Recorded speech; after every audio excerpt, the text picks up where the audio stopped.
Ini Dek Tuti jumeneng sak pupuh mawon, Mbak. Oh, sak pupuh wae. Wong telung pupuh ya ora apa-apa. Ya, kira Mas Erin ya. Mumpung ketemu karo Mas Erin. Lah iya ta.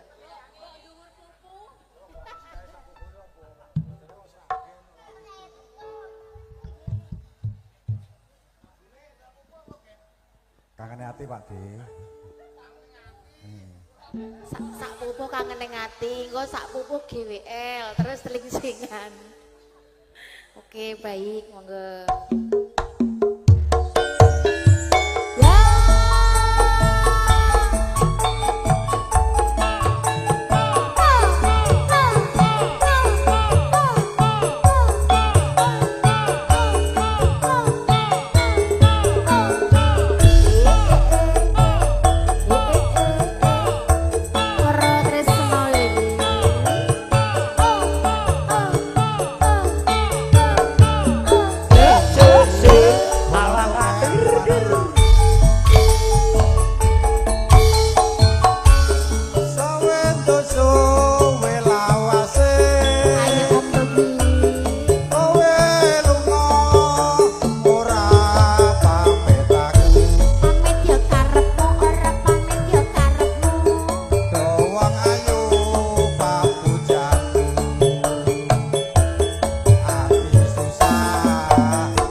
Lagu spesial nggo durku lanang. Sinten?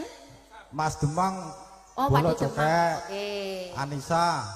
Mbak Wiwini Dayati, Pak Tudiono, cerah foto iki wis anune. Lah kanggo Mas Amsar ora? Mang Amsar nggih no. Pas Bombom. Mas Bambang. Pas Engki. Aja semelang ngomong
lagune napa? Sesek Mbak Tuti. Heeh, pripun Mas Sakit? Rada ngetan sithik tringsingan.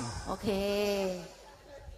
Aja sebelang wong bagus. Tresnaku ini ora bisa layu. Ora suwe aku bali. Bisa sumandi ana ing sisihmu. Ya mara tresno lagi.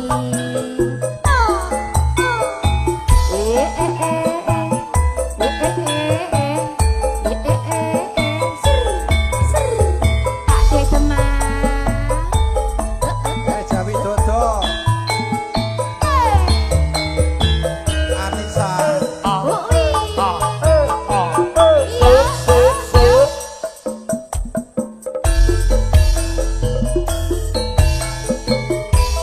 Diparani ngoyo-ngoyo.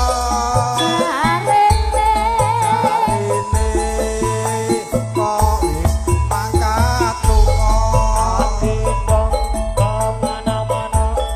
Diateni ngoyo-ngoyo. Jarene kok wis tekan Hongkong.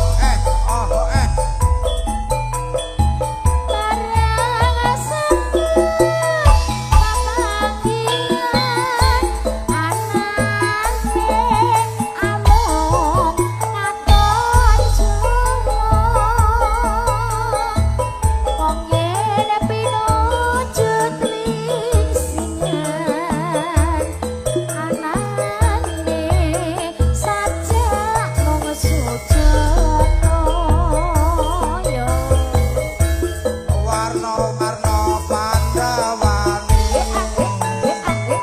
Ajang durung ketemu dhewe. Tuko-tuko pamowuse. Trimo wurung semene wae. Pak Dek Honor saking apa? Disuwuk wingi kan Mas Tuki senengane kan katresnan sejati. Katresnan sejati. Oh ninggal katresnan. Manut pokoke Mas Tuki nderek lagune napa? Ninggal katresnan apa katresnan sejati? Oh katresnan sejati Mas Hengki. Nano. Wong yen ora kabeneran anane among katon nganti wega para pisahan nyatane ora luluh tresnane. Om Tugiono napa lagune? Katresnan sejati. Katresnan